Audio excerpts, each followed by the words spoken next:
নামাজ নির্ধারিত সময়ে আদায় করা ফরজ।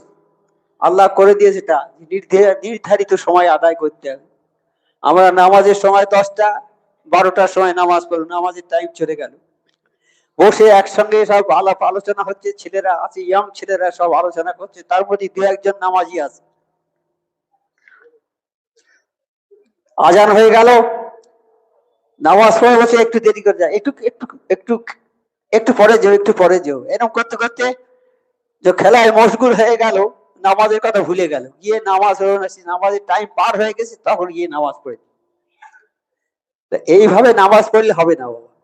আমরা কাজের মানুষ, কাজে লেগেছি, কাজ করছি, কাজ করতে করতে আজান হয়ে গেল, এই যাচ্ছি, এইটা সেরে নিই, এই কাজটা সেরে নিই, এই কাজটা সেরে নিই, পড়ে। আমার বাড়ির মা বোনেরা তাই ঠিক, সংসারে কাজ করছে, এই তো করছে, আজান হয়ে গেছে, এইটা করে নি, এইটা করে নি, এইটা করে নি, এই কাজটা করে নেওয়ার পরে নামাজটা পড়ব। এই বলতে বলতে দেখা গেল সে কাজের চাপে পড়ে নামাজের কথা ভুলেই গেছে। এবার যখন মনে এলো তখন দেখে নামাজটা সময় পার হয়ে গেছে। সেই জন্য বলছে নামাজ ঠিক সময়ে পড়ে, নামাজে গাফিলতি করা যাবে না, কোনো নামাজের সময় হলেই পড়ে নিতে হবে। হ্যাঁ, তাই আমার পীর ভাইরা,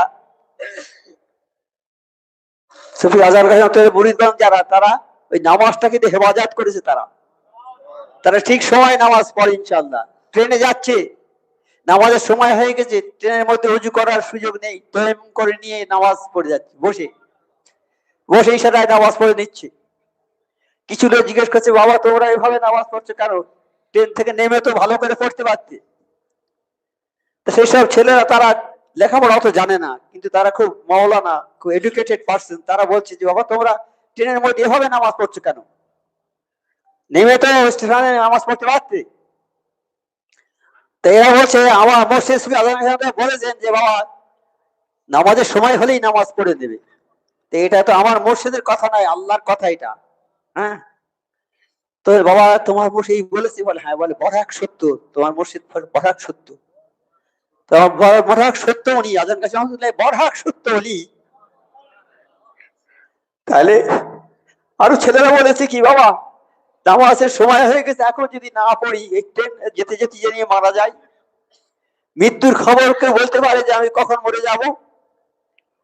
বলতে পারবে বাবা মৃত্যু আমার এখনই হয়ে যেতে পারে, এই কথা বলতে বলতে মৃত্যু হয়ে যেতে পারে, মৃত্যুর কোনো নির্দিষ্ট সময় নেই। তাই আমার নবী পাক সাল্লাল্লাহু আলাইহি ওয়াসাল্লাম গিয়েছেন, ফারাকাতে গিয়েছেন, গিয়ে বেরিয়ে বাথরুম থেকে বেরিয়েই উনি তয়াম্মুম করছেন মাটি দিয়ে। তখন সাহাবারা আছে, সব যারা আছে সঙ্গীরা বলছে, আপনি এই তো পানি আছে, এখানেই তো এসে রুজু করবেন, এখন ওই তয়াম্মুম করছেন কেন? আমার নবী পাক সাল্লাল্লাহু আলাইহি ওয়াসাল্লাম কি বললেন, যে আমি এই বাথরুম থেকে বেরিয়ে যদি মরে যাই সঙ্গে সঙ্গে, অজু করার সময় না পাই, তাই আমি বিনা অজুতে তো আমি চলে যাব, তাই আমি তয়াম্মুম করছি। তাহলে আমার নবী পাক সাল্লাল্লাহু আলাইহি ওয়াসাল্লাম তিনি কত সতর্ক ছিলেন, এগুলো আমাদের জন্যই, সতর্কতাটা আমাদের জন্যই, যত কিছু সব আমার নবী পাক সাল্লাল্লাহু আলাইহি ওয়াসাল্লাম বলেছেন, সারা বিশ্ববাসীর জন্য বলেছেন, ওনার নিজের জন্য নয়। আমার আল্লাহ পাক নবীকে বলেছেন, নবী আমার কথাগুলো সারা বিশ্বের মানুষের কাছে প্রচার করে দাও। আমার নবী সাল্লাল্লাহু আলাইহি ওয়াসাল্লাম প্রচার করে দিয়েছেন, আর বাস্তবেও কিছু কিছু জিনিস দেখিয়ে দিয়ে গেছে। হ্যাঁ, যেগুলো বাস্তবে হাতে কলমে দেখিয়ে দিয়ে গেছে। যেমন এই একটা বললাম যে ওযুর ব্যাপার, যে নামাজ পড়ার ব্যাপার, যেটা ঠিক টাইমে পড়তে হবে। তাই উনি সেই জন্য আমি যদি মরে যাই ঠিক টাইমের পরে, আমি কাজা নামাজ নিয়ে চলে যাব, নামাজটা ঠিক টাইমে পড়তে হবে, এটা খুব সতর্কতা অবলম্বন করতে হবে। তাই নামাজি যারা যাবে, যারা আমি দুনিয়া ছেড়ে চলে যাওয়ার আগে যদি পাক পবিত্র অবস্থায় যায়, তার দরজা অনেক বড়। এটা আমার নবী পাক সাল্লাল্লাহু আলাইহি ওয়াসাল্লাম জেনেছেন, আল্লাহ জানিয়ে দিয়েছেন ওনাকে, উনি সেইটা বাস্তবে দেখিয়ে দিয়ে গেলেন সবাই, যে তোমরা এইভাবে করবে, বা তুই বেরিয়ে সঙ্গে সঙ্গে তয়াম্মুম করে নেবে, নিয়ে তারপর রুজু করবে। আমরা হয়তো তা করি না অনেকে, কিন্তু বলুন কত ভয়, আল্লাহর থেকে কত ভয়। আল্লাহর ভয় যাদের মধ্যে থাকবে, তারা কোনো অন্যায় কাজ করতে পারবে না, তারা মাল বিক্রি করবে, ওজনে কম দেবে না। যদিও কেউ মাল কিনতে গিয়ে অনেকে আসে ভাই দেখি বাচ্চারা ঠিক হচ্ছে, ওজন ঠিক দেওয়া অনেকে দেখে, এমন লোক আছে দেখে না, বাবা মাল দিয়ে দাও 1 কেজি, আমি সুযোগ পেয়ে কম দিয়ে দিলাম। তো আল্লাহর ভয় যাদের মধ্যে থাকবে তারা এই কাজ করতে পারবে না, এটা আল্লাহর হুকুম। কালাম পাকে বলে দিয়েছে, তোমরা যখন মাল বিক্রি করবে তখন মালের ওজনে কম দিবে না। পরে পরের জমি জোর করে ঠেলে দেবে না, অন্যায় ভাবে দখল করে নেয় গায়ের জোরে। তোমার গায়ের জোর আছে, তোমার পাশের লোকে দুর্বল অসহায় মানুষ তোমার পাশে আছে, তুমি জোর করে গায়ের জোরে তার জমিটা দখল করে নিচ্ছ, এটা করা যাবে না, আমার আল্লাহ নিষেধ করে দিয়ে গেছে। তা যাদের দিলে ভয় থাকবে তারা এইসব কাজ করতে পারবে না। আল্লাহর ভয় থাকা চাই, যে আমি মরে যাব। তাই আমার মুর্শিদ সুফিয়াজান গাছি রহমাতুল্লাহ আলাইহি আমাদের মৃত্যুর খবর প্রতিদিন 5 বার করে ইয়াদ করার কথা বলে গেছেন, প্রতিদিন 5 ওয়াক্ত নামাজে। আর প্রতিদিন যারা 20 বার মৃত্যুর কথা স্মরণ করবে একটা শহীদের সমান সওয়াব পাবে। শহীদ মানে কি, যে যুদ্ধক্ষেত্রে গিয়ে ইসলামের জন্য অন্যায়ের বিরুদ্ধে প্রতিবাদ করতে গিয়ে যারা মৃত্যুবরণ করেছে তারা শহীদ। সে শহীদের বিচার হবে না, বিনা বিচারে আল্লাহ তাদের জান্নাতি করবে। তা সেই রকম শহীদ বিনা বিচারে জান্নাতে চলে যাবে।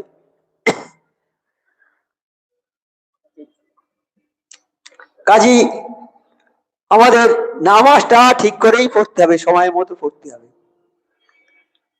এই বিনা কাজায় আদায় করতে হবে নামাজ, কোনো কাজা করা যাবে না। নামাজ কাজা করবে, 1 ওয়াক্ত নামাজ কাজা করবে, 2,08,00,000 বৎসর জাহান্নামে থাকতে হবে। খুব কঠিন শাস্তি, যাতে মানুষ নামাজ কাজা না করে। আর আমার মুর্শিদ সবসময় বলছে, বাবা বিনা কাজায় 5 ওয়াক্ত নামাজ পড়ো, বিনা কাজায়। অনেকে বলে এই কথা কোথায় আছে? সব জায়গায় আছে, কোরআনে আছে, হাদিসেও আছে, বিনা কাজায় 5 ওয়াক্ত নামাজ পড়ো। তার মানে সময় মতো নামাজ পড়া মানেই তো তাই, এটা দলিল। 5 ওয়াক্ত নামাজ সময় মতো পড়ার দলিল। নামাজ হলো ইমানের একটা নিদর্শন, ইমানের একটা চিহ্ন, নামাজ নিদর্শন। নামাজ জীবনের সংকীর্ণতা দূর করে, নামাজ পড়লে মনের সংকীর্ণতা দূর হয়। হ্যাঁ, মনের দিলের সংকীর্ণতা দূর হয়ে যায়। যেমন মহাশয় একটু আগে বয়ান করলেন না, দিলের বয়ান করলেন না। হ্যাঁ, আল্লাহ যাদের ভালোবাসে তাদের দিলটা আল্লাহ ইসলামের জন্য, যাদের দিলটাকে ইসলামের জন্য খুলে দেয়, আল্লাহ যাদের ভালোবাসে তাদের ইসলামের জন্য তাদের দিলটাকে খুলে দেয়, অর্থাৎ দিলটাকে প্রশস্ত করে দেয়। হ্যাঁ, তাই নামাজ যারা পড়বে তারা তো ইসলামে কাজ করে, তাদের দিলটা প্রশস্ত হয়ে যাবে, দিলের সংকীর্ণতা থাকবে না, দিলটা বড় হবে, দিলওয়ালা মানুষ হবে। নামাজ দিলের পরিবর্তন আনে, আর নামাজ যে পড়বে না তার দিলের পরিবর্তন আসবে না। আর কি হবে? রুজি রোজগারে বরকত আনে নামাজ, রুজি রোজগারে বরকত আনে। অনেক লোক আসে মোলাকাত করার জন্য, বলে হুজুর এত টাকা ইনকাম করি বরকত হয় না। আমি বাবা নামাজ পড়ো, বলছি হুজুর মাঝে মাঝে গন্ডগোল হয়ে যায়, কখনো জোহরের নামাজ পড়া হয় না, কখনো আসরের পড়া হয় না, কখন ফজরের নামাজ পড়া হয় না। নামাজ আমাদের নামাজ যদি না পড়ো তাহলে তোমার রুজি রোজগারে বরকত হবে কি করে বাবা?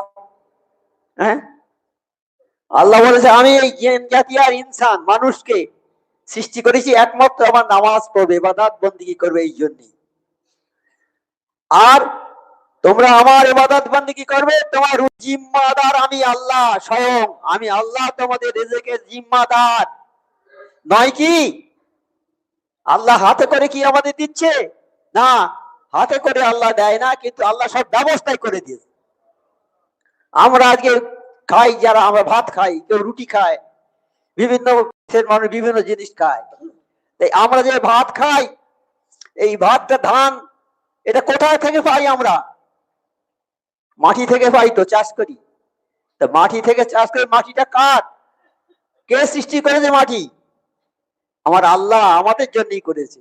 হ্যাঁ, তাই কালাম পাকে বলেছেন যে আমি এই আসমানকে ছাদ আর জমিনকে বিছানা করি তোমাদের জন্য। তোমরা থাকবে কোথায়? এই বিছানা, থাকো এখানে। আর আসমানকে ছাদ, ঘরের ছাদ, এর মধ্যে চাষ হচ্ছে আমাদের। আসমান থেকে বৃষ্টি বর্ষণ হয় তবে চাষ হয়, না তো চাষ হবে না। হবে বাবা? তাহলে সেই বৃষ্টিটা বর্ষায় কে? আমার আল্লাহ তো। আর চাষ করি আমরা, মাটি, পানি কোথায় পাই? কার পানি? সবই আমার আল্লাহর। মাটি, পানি, জমি জায়গা। আমি নিজে, আমার শরীরটা কার? আমাদের শরীর কি আমাদের নিজের আছে? আছে বাবা? আর নেই। এটা আল্লাহর দেয়া জিনিস। আল্লাহ যখন ইচ্ছা তখন নিয়ে নেবে। আল্লাহ যার শক্তি দিয়েছে কাজ করার, সেই শক্তিতে সে কাজ করে, আল্লাহর শক্তিতে। কারো প্রতিবন্ধী করে দিয়েছে, শক্তি নেই কাজ করার, এরকম লোক আছে তো? আল্লাহ তাকে দেয়নি কাজ করার ক্ষমতা। কিন্তু আল্লাহ প্রত্যেকের রেজেক দাতা। আমরা, আমাদের রেজেক দাতা আমার আল্লাহ, আমার পালনকর্তা, সৃষ্টিকর্তা, পালনকর্তা, রেজেক দাতা। বলছে তোমরা নামাজ পড়ো। আমি নামাজ পড়ার কথা বলেছি, আর তোমাদের রুজির জিম্মাদার আমি। তো বাবা তুমি তো নামাজ পড়ো না, তোমার বরকতটা হবে কি করে? তুমি বহু টাকা ইনকাম করো, কিন্তু বরকত হয় না। তা বাবা নামাজটা পড়ে এসে ভালো করে 5 ওয়াক্ত নামাজ পড়বে, দেখো তোমার রুজি রোজগারে বরকত দেবে আল্লাহ। নামাজ পড়বে যারা, তাদের রুজি রোজগারে বরকত হবে। নামাজ মানুষকে শারীরিক, মানসিক, আত্মিক সকল কিছু থেকে পরিশুদ্ধ করে। মানসিক দিক, মনের দিক থেকে মানুষ মানে ভালো সুস্থ থাকবে, মনটা ভালো থাকবে। নামাজির মন ভালো থাকবে যে নামাজ 5 ওয়াক্ত পড়বে। শরীর ভালো থাকবে। 5 ওয়াক্ত নামাজ একটা ব্যায়াম, ব্যায়ামের মতো, কিন্তু ব্যায়াম নয়, ব্যায়ামের কাজ করবে নামাজটা। প্রতিদিন 5 ওয়াক্ত নামাজ যে পড়বে তার অনেক রকম বালা বিপদ ব্যাধি রোগ অনেক কম হবে। হ্যাঁ, নামাজি লোক নামাজ পড়বে 5 ওয়াক্ত, আর যে নামাজ পড়ে না তার থেকে তার শরীরটা ভালো হবে আরো।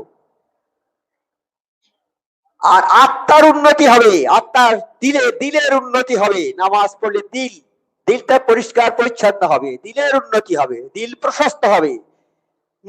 দয়ার দিল হবে। আর নামাজ বেনামাজি দিলটা হবে হিংসুটে দিল, হিংসায় পরিপূর্ণ থাকে। তাই নামাজ কত কি করে? নামাজ সর্বাঙ্গীন উন্নতি করে, সমস্ত দিক থেকে উন্নতি করবে নামাজ। নামাজ হলো সর্বশ্রেষ্ঠ ইবাদত। যত ইবাদত আছে তার মধ্যে সর্বশ্রেষ্ঠ ইবাদত হলো নামাজ। এই নামাজ যা ফরজ, নামাজ পড়তেই হবে, অবশ্যম্ভাবী। এটা 5 ওয়াক্ত নামাজ ফরজ। নবী করিম সাল্লাল্লাহু আলাইহি ওয়াসাল্লামকে মিরাজের রাতে নির্দেশ দেওয়া হয়েছে। মিরাজের কথা বলছিলেন না? মিরাজে গিয়েছিলেন, সেখানে 5 ওয়াক্ত নামাজ আমার দিয়েছেন আমার আল্লাহ নবীকে। নবী, এই 5 ওয়াক্ত নামাজ তোমার উম্মতরা পড়বে, 50 ওয়াক্ত নামাজের সওয়াব পাবে। হ্যাঁ, এই অনেক ইতিহাস আছে, অনেক নামাজ 50 ওয়াক্ত দিয়েছিল, কমিয়ে কমিয়ে শেষে 5 ওয়াক্ত নিয়ে এলেন।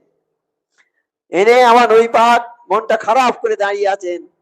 আমার আল্লাহ পাক বলছেন, নবী এই 5 ওয়াক্ত নামাজ নিয়ে যাও, তোমার উম্মতেরা 5 ওয়াক্ত নামাজ পড়বে, আমি 50 ওয়াক্ত নামাজের নেকি দেব। আরো বললে যে তুমি এখানে আমার সঙ্গে সাক্ষাৎ করতেছো মেরাজে, তোমার উম্মতরা আসতে পারবে না আমার কাছে সাক্ষাৎ করতে, কিন্তু তারা ওই যে নামাজ পড়বে প্রতিদিন 5 বার, প্রতিদিন 5 বার আমার সঙ্গে মেরাজ হবে তাদের। তারা প্রতিদিন 5 ওয়াক্ত নামাজ পড়বে, 5 ওয়াক্ত নামাজে আমি আল্লাহ আমার সঙ্গে মিরাজ হবে, তাদের একটা সাক্ষাৎ হবে। নামাজ আল্লাহর সঙ্গে সাক্ষাৎ, আল্লাহর সঙ্গে কথাবার্তা বলা নামাজ। এই নামাজটা কত বড় মূল্যবান জিনিস। এই নামাজ আমাদের সবার পড়তে হবে। আমার মোর্শেদ জোর দিয়ে বলে গেছেন, বাবা 5 ওয়াক্ত নামাজ পড়বে বিনা কাজায়, কাজা করবে না।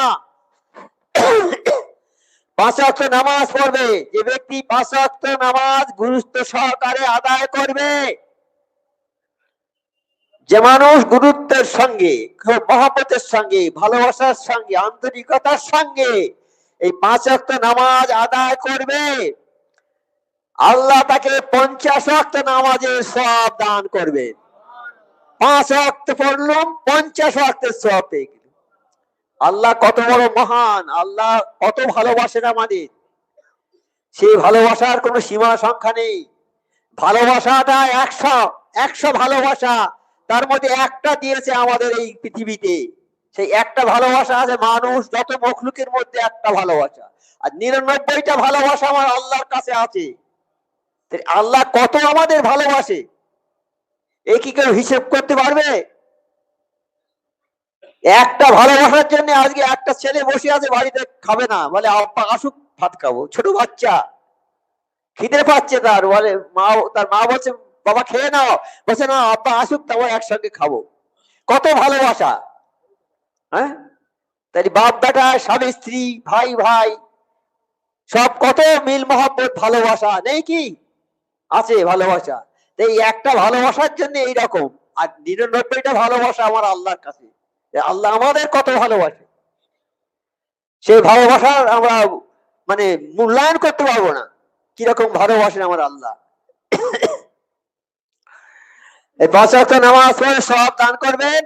এটা আছে বুখারী শরীফ হাদিস, বুখারী 6ষ্ঠ খণ্ড 377 পৃষ্ঠা, হাদিস নম্বর 3608, ইসলামিক ফাউন্ডেশন বাংলাদেশ, ওই হাদিস, ওই বইটাতে আছে।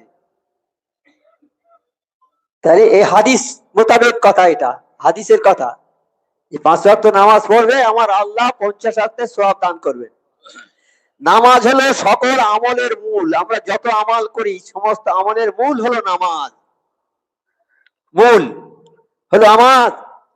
নামাজ দিয়ে একজন মানুষের ইবাদতে জিন্দেগির সূচনা হয়।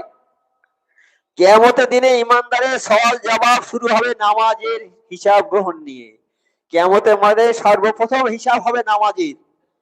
নামাজ দিয়ে শুরু হবে কিয়ামতের ময়দানে হিসাব। কিয়ামতের ময়দানে তো সব সারা বিশ্বের মানুষ একত্রিত হবে। তখন আমার আল্লাহ পাক বলবেন, হে আমার বান্দারা, তোমরা দুনিয়াতে তো সবাই নামাজ পড়েছো আমার হুকুম মতো, তা একবার এখানে পড়ে দেখাও কিরকম পড়েছো।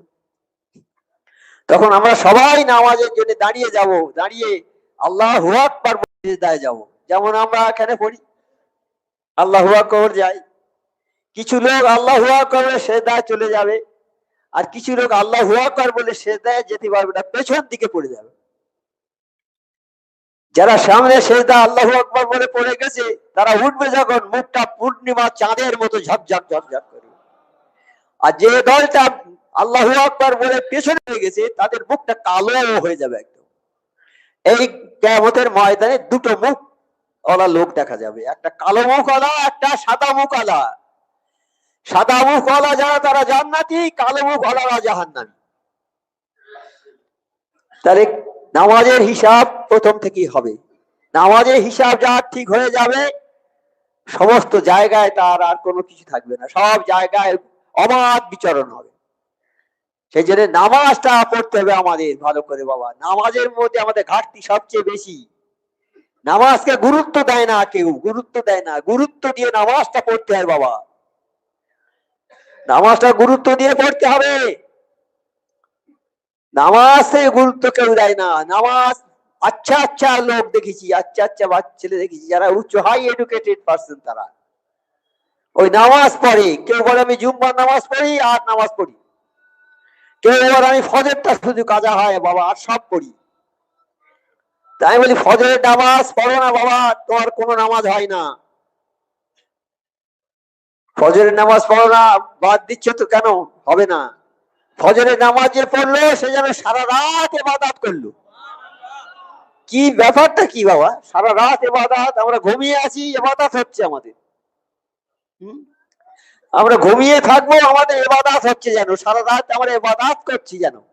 যদি ফজরের নামাজটা তুমি পড়ো, তাহলে সারা রাত ইবাদত আমরা করতে পারি, আর করলে কত নেকি হবে। কিন্তু ঘুমিয়ে থেকেও নেকি পাওয়া যাবে, কেন আমার আল্লাহ দয়া অনেক বেশি। আল্লাহ আমাদের দয়া করে এইসব জিনিসগুলো করে দিয়েছেন।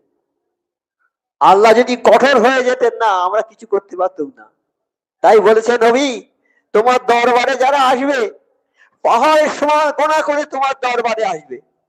এসে যদি তারা তওবা পড়ে আর তুমি যদি সেই সঙ্গে তওবা পড়ো, আমি আল্লাহ ওদের পাহাড় সমান গুনাহ মাফ করে দেবো।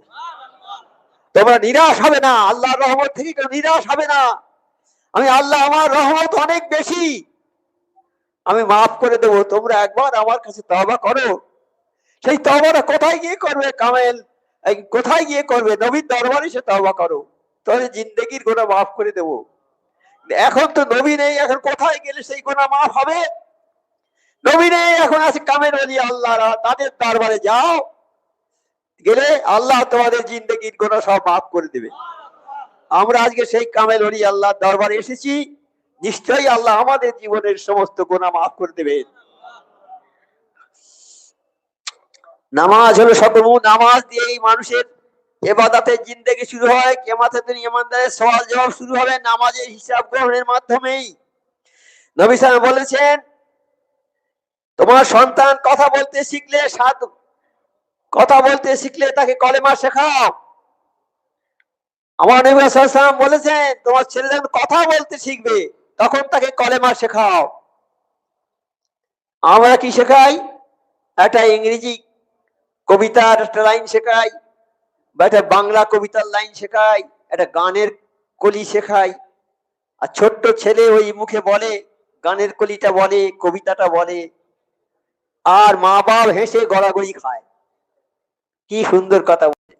আমার নবী বলেছেন, না ওটা নয়, তোমার ছেলেকে কালাম পাকে আয়াত শেখাও, একটা কলেমা শেখাও, লা ইলাহা ইল্লাল্লাহ মুহাম্মাদুর রাসূলুল্লাহ সাল্লাল্লাহু আলাইহি সাল্লাম, একটা কলেমা শেখাও। ছোট বাচ্চা ছেলে, ওই মা সাহেব বয়ান করে গেলেন একটু আগে, যে বাচ্চা ছেলে কাদাকে আমরা এইরকম করে গোল করতে পারি, লম্বা করতে পারি, 4 কোণা করে 3 কোণা 5 কোণা যা কিছু করতে পারি। কাদাটা যখন শুকিয়ে যাবে, অর্থাৎ কাদাটা শুকিয়ে গেলে আর কিছু করা যাবে? সেই রকম বাল্যকালে ছেলেদের দিলটা থাকে খুব নরম, কাদার মতো। ওকে যেভাবে তৈরি করবে সেইভাবেই তৈরি হবে। আর বড় হয়ে গেলেই, ছোটবেলা যদি তৈরি না করা যায়, বড় হয়ে গেলে সে আর শুনবে না কথা। তাকে বেশি বলতে গেলে ভেঙে যাবে, না তোমাকে ভেঙে দেবে, মেরে গুড়িয়ে দেবে বুড়ো বয়সে। সেই জন্য আগে থেকে সব ব্যবস্থা করে দিয়েছেন আমার আল্লাহ, বলে গেছেন সব ব্যবস্থা আল্লাহ আমার করে দিয়েছেন। কিন্তু আমরা সেগুলো থেকে গাফেল আছি, এখনো সবাই গাফেল আছি। খবরদার বাবা, সাবধান হয়ে যাও। বাচ্চাদের কথা বলতে শিখবে, তাকে কলেমা শেখাও। ওই বাচ্চা আর নামাজ ভুলবে না, ও নামাজ পড়বে। তাই দেখা যায় না হাক্কানি আঞ্জুমানের ছোট বাচ্চারা এসে নামাজ পড়ে সব। বেশিরভাগ ছেলে, মেজর পোর্শন ছেলে হাক্কানি আঞ্জুমানে কিছু দেখা যায়, তাদের বয়স 17-18 হয়েছে, দাড়ি সব বেরুচ্ছে। তারা মাদ্রাসায় মাওলানা নয়, কোনো কিছু নয়, তারা সাধারণ জেনারেল স্টুডেন্ট, সাধারণ স্কুলে কলেজে পড়েছে। তারা মাদ্রাসায় পড়েনি, কিন্তু তাদের দাড়ি বেরিয়েছে, দাড়ি রেখেছে তারা, আর দাড়ি আর ছাড়েনি। কেন? এই হাক্কানি আদর্শ অনুসরণ করার জন্য তাদের ওই অবস্থা হয়েছে। আর অপর পক্ষে কত ছেলে ইউনিভার্সিটি পাস করে আসছে, আমেরিকা থেকে বড় ডিগ্রি নিয়ে আসছে, জাপান থেকে বড় ডিগ্রি নিয়ে আসছে, বড় ডিগ্রি নিয়ে আসছে, তাদের দাড়ি নেই, কিছু চাচা, নামাজ জানে না, কিছুই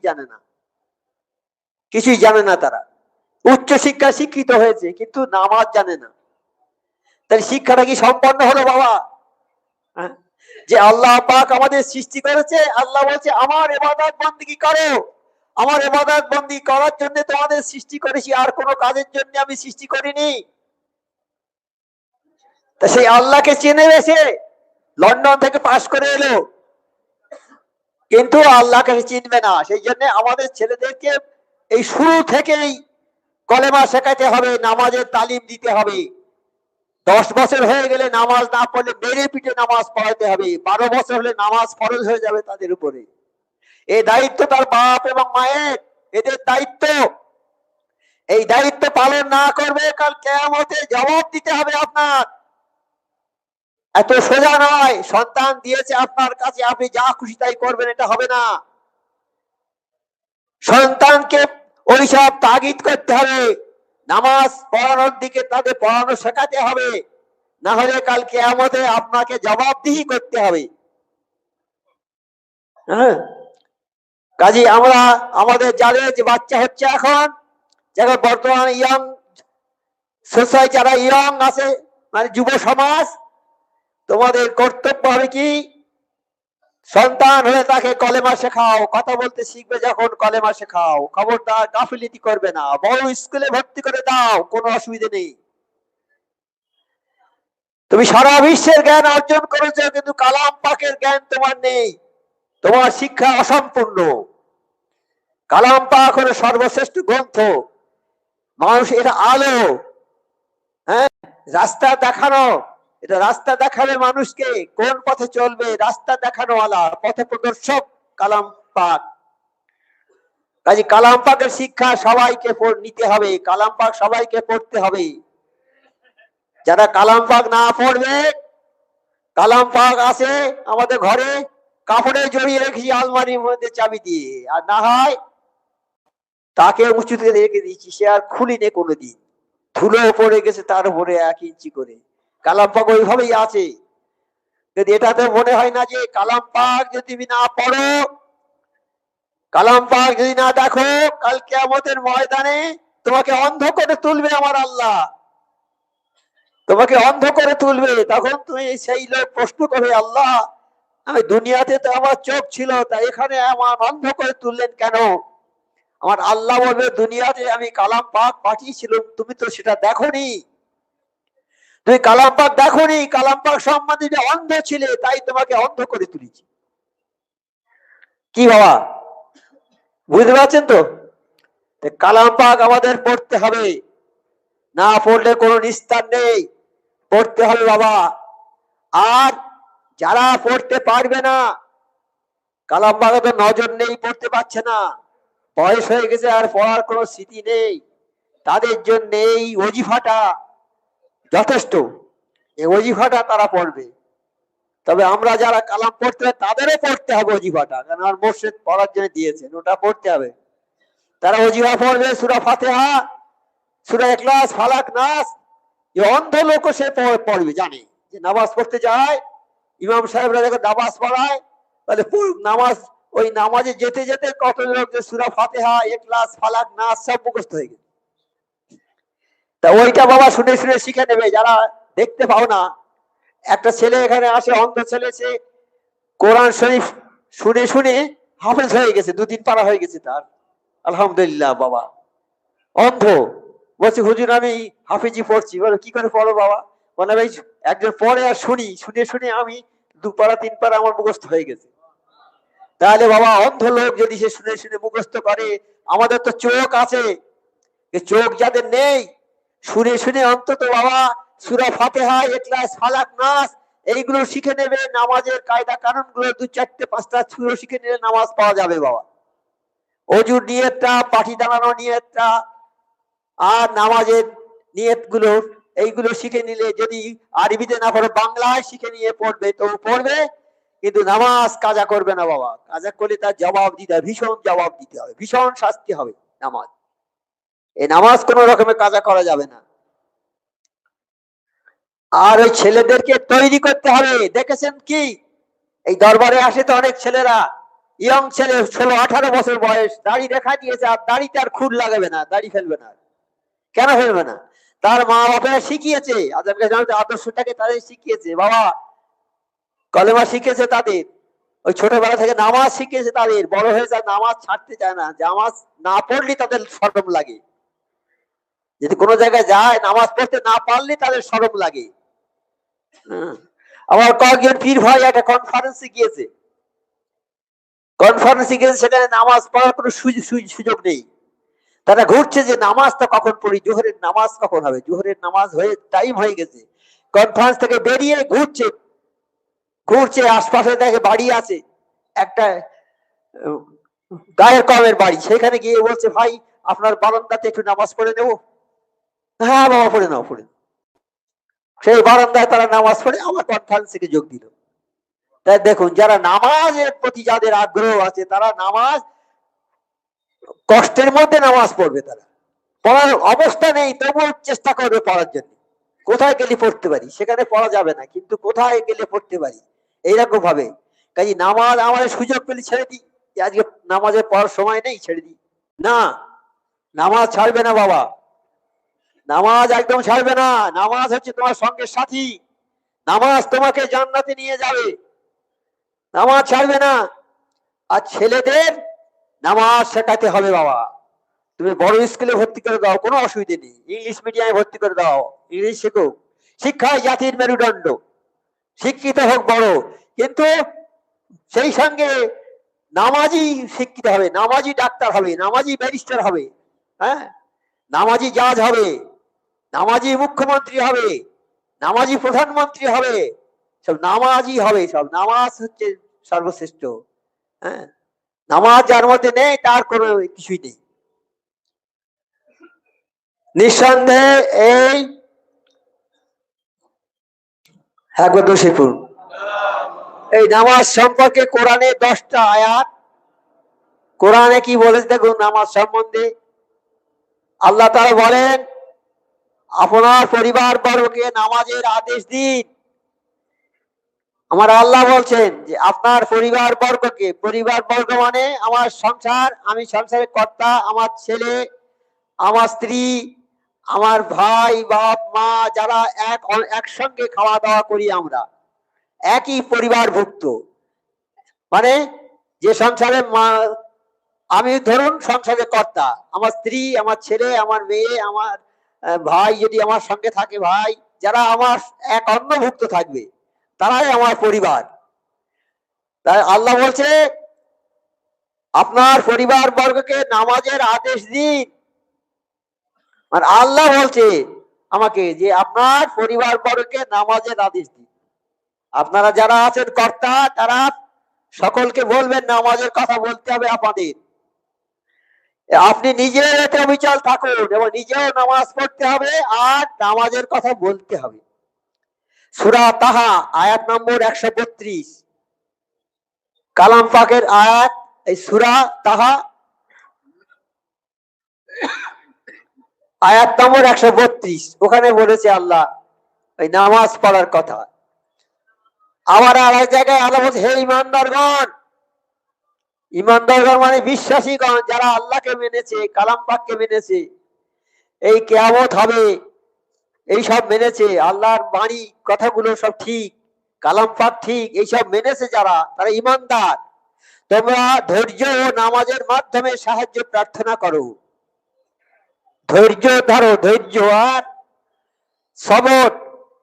ধৈর্য, তোমরা ধৈর্য ও নামাজের মাধ্যমে ধৈর্য ধরো অর্থাৎ সবর করো, আর নামাজের মাধ্যমে সাহায্য প্রার্থনা করো। নামাজ পড়া, তার মাধ্যমে নামাজ হয়ে গেলেই আল্লাহর কাছে সাহায্য চাও, তোমার যা অসুবিধা আল্লাহর কাছে চাও।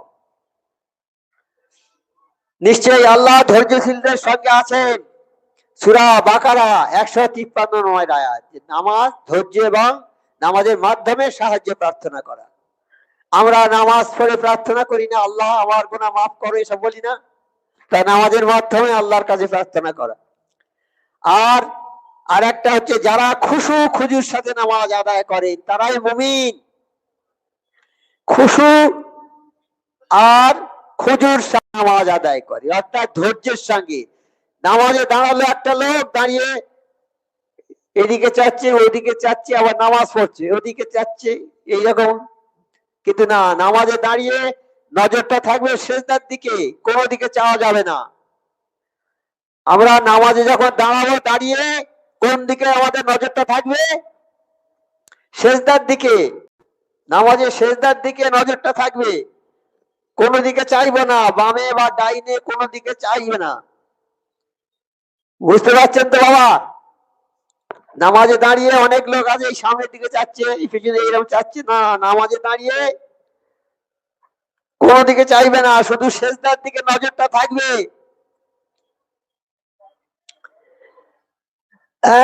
যারা ওইভাবে নামাজ পড়বে, কোনো হাত পা নাড়বে না, নামাজ পড়তে পড়তে এই করছে, নামাজ পড়তে পড়তে এই করছে।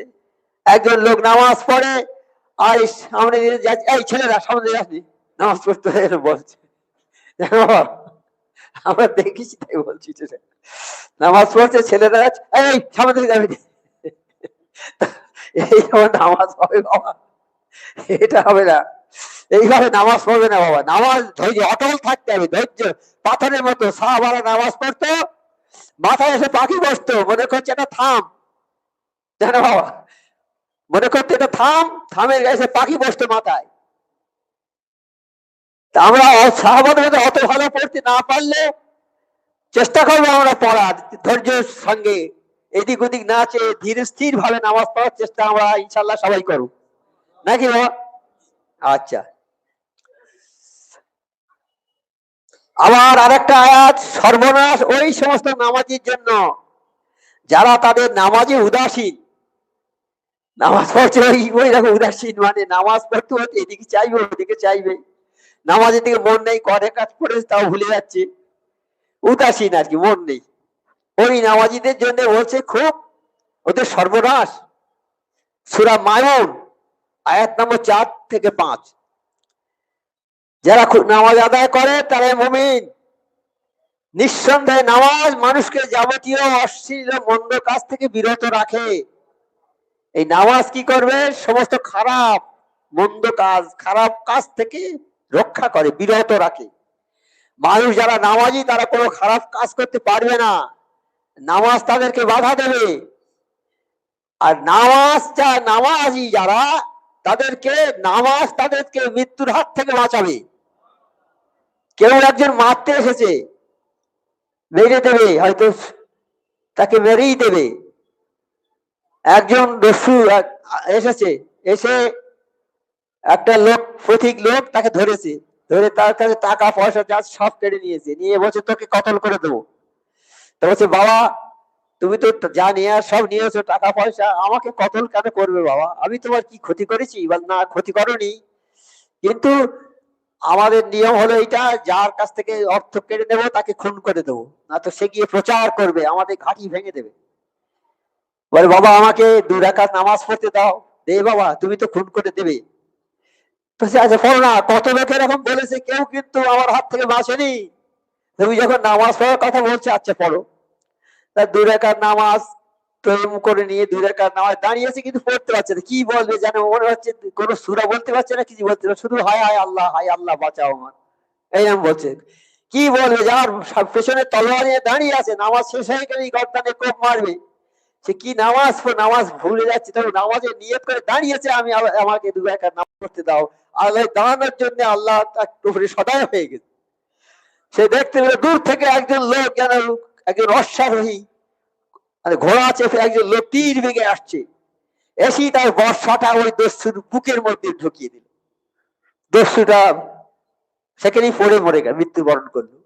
নামাজ তো মানুষকে বাঁচায়, এরকম বহু ঘটনা আছে বাবা।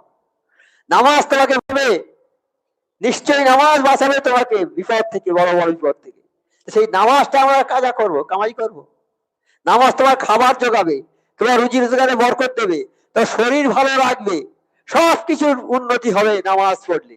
সেই নামাজটা বন্ধ করে দেবে বাবা, খবরদার খবরদার, নামাজটা বন্ধ করে দেবে না।